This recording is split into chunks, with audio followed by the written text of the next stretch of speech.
Hello, welcome to Chandu chatters. Wow, clap clap clap clap. ఎంత బాగా చెప్పారు కదా బుడ్డిగాళ్ళు. మేము జాన్లో ఇండియా నుంచి వచ్చాకైతే ఇప్పటి వరకు టెంపుల్ కి రాలేదు. సో ఇవాళ హనుమాన్ జయంతి ఎలాగో నిన్న వెళ్దాం అనిపించిందని ఇంకా అలా వచ్చాము. సో ఈ టెంపుల్ వచ్చేసి ఫార్స్తాలో ఉందన్నమాట. అండ్ ఇక్కడ గణేష టెంపుల్ అంటారు దీన్ని. సో పేరుకు మాత్రమే గణేష టెంపుల్, కానీ లోపల చాలా దేవుళ్ళే ఉంటారు. ఈ టెంపుల్ వచ్చేసి మనకి ఫ్రైడేస్ అండ్ సాటర్డేస్ ఓపెన్ ఉంటుంది. అది కాకుండా ఇంకా మధ్యలో విశేష పూజలు అనేవో జరుగుతుంటాయి. మీరు టెంపుల్ నెంబర్కి కాల్ చేస్తే గన ఏం పూజలు ఎప్పుడు అన్ని చెప్తారు. ఇంకా అది కాకుండా మీరు అభిషేకాలు చేయించుకోవాలంటే కూడా ఇక్కడ చేయించుకోవచ్చు. ఇంకా తర్వాతనేమో అర్చనలు చేయించుకోవచ్చు, వెహికల్ పూజలు చేయించుకోవచ్చు. సో మీ ఇంటికి వచ్చి కూడా ఈ పూజారులు పూజ చేస్తారనమాట. అది ఇంకా మనం కావాలంటే. సో అదనమాట ఈ టెంపుల్ విశేషాలు. లోపల టెంపుల్ ఎలా ఉంటది, ఇంకా ఏమేం దేవుళ్ళు ఉన్నారు అన్ని మీకు ఈ వీడియోలో చూపించేస్తా. లాస్ట్ లో ప్రసాదాలు కూడా ఎలా ఉంటాయో చూపించేస్తా. సో మిస్ చేయకుండా మొత్తం చూసేయండి. గుడికి అనేసరికి మా బుడ్డి దానికి పట్లంగా వేసేసాను. అసలు లోపలికి ఎంటర్ అవుతుండగానే మీరు ఆ మ్యూజిక్ వింటున్నారా? Usually Fridays and Saturdays full rush కూడా ఉంటారు. మేమైతే గుడికి వచ్చి చాలా డేస్ అయిందని అర్చన చేయించుకుందాం అనుకున్నాము. దీనికైతే 50 krona అనమాట. సో ఇలా టికెట్ తీసుకొని మన పేర్లు అందులో రాసి మనం పూజారికి తీసుకెళ్ళి ఇవ్వాలి.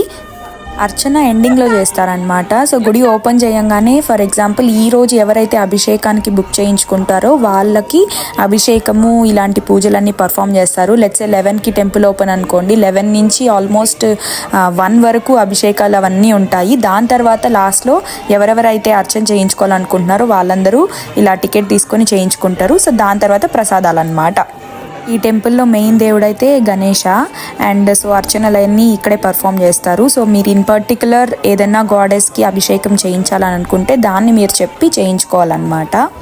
సో చూస్తున్నారు కదా, అసలు అచ్చం ఇండియాలో చేసినట్టుగానే చేస్తున్నారు పూజలన్నీ కూడాను. మాకైతే ఇక్కడికి వస్తే ఏదో ఇండియాలో టెంపుల్కి వచ్చిన ఫీలింగే ఉంటుంది. అండ్ చాలా పాజిటివ్ వైబ్స్ ఉంటాయన్నమాట. సో అలా మా అర్చన అయితే కంప్లీట్ అయిపోయింది.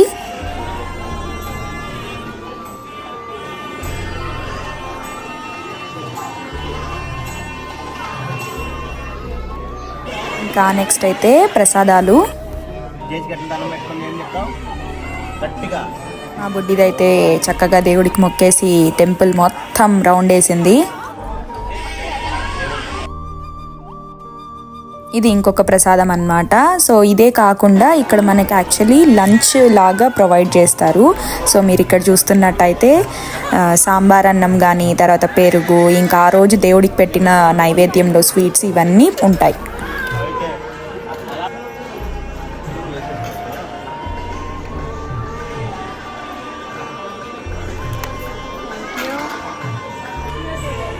ఇదన్నమాట మా మీల్ ప్లేట్. బట్ ఇదే విధంగా ఫ్రైడే నైట్ కూడా డిన్నర్ ఉంటుందన్నమాట ఇక్కడ. సో మేము అందరం చక్కగా కూర్చొని ఇక్కడే తినేసి పిల్లలకు పెట్టుకొని ఇంకా బయలుదేరాము ఆ రోజుకి. ఇక్కడ ఏమేమి దేవుళ్ళు ఉంటారంటే, స్టార్టింగ్ అయితే ఇలా ఉత్సవ విగ్రహాలన్నీ పెట్టి ఉంటారు. తర్వాత కాలభైరవుడు ఉంటారు. ఇంకా అది కాకుండా ఇంకా కొంచెం ముందరికి వెళ్ళామంటే మనకి నవగ్రహాలు ఉంటాయి. సో మీరు నవగ్రహాలు ఎవరైనా ప్రదక్షిణలు చేయాలనుకున్నా ఇక్కడికి వచ్చి చేసుకోవచ్చు అనమాట. సో దాని తర్వాత అఫ్ కోర్స్ మెయిన్ దేవుడు వచ్చేసి మన వినాయకుడు. ఇంకా వినాయకుడు పక్కనే ఇక్కడ శివాలయం ఉంది. నెక్స్ట్ ఏమో మన మహాలక్ష్మి దేవి తల్లి, మనందరికీ చాలా ఇంపార్టెంట్. ఇంకనేమో మన మురుగన్ స్వామి అంటే సుబ్రహ్మణ్య స్వామి అండ్ ఫ్యామిలీ. ఇంకా పంచముఖ వినాయక స్వామి విగ్రహంతో పాటు ఇక్కడేమో మనకి దుర్గమ్మ తల్లి విగ్రహం కూడా ఉన్నది. మీరు చూస్తే గన గుడి పైన ఉండే కలశాలన్నీ ఈ రూఫ్ లోపలే ఉంటాయి. సో స్వీడన్ కదా, ఇంకా బయట పెడితే చలికి అన్నీ కష్టం కాబట్టి లోపల ఉంచారు. అదొక్కటే డిఫరెన్స్ ఇక్కడ. 5க்கு திறந்து 9க்கு க்ளோஸ் பண்ணுவோம், 9 மணிக்கு க்ளோஸ் பண்ணுவோம். அப்புறம் சனிக்கிழமையில் வந்து 11 மணிக்கு ஓப்பன் பண்ணி 3 மணிக்கு ஸ்டாப் பண்ணுவோம். தொடர்ந்து வார மாதம் 11ஆம் தேதி சாந்தி பூஜை, 12ஆம் தேதி இங்கே வந்து பெரிய உற்சவம் மகோற்சவம் நடைபெறும். தொடர்ந்து ஒரு 11 நாள் இங்கே விசேஷ பூஜை நடைபெறும்.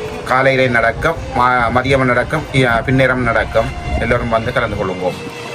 Thank you. సో ఇదన్నమాట స్వీడన్లో గణేష టెంపుల్ యొక్క విశేషాలు. సో మీకు ఈ వీడియో అయితే నచ్చింది అనుకుంటున్నాను. Don't forget to subscribe, keep supporting, bye bye.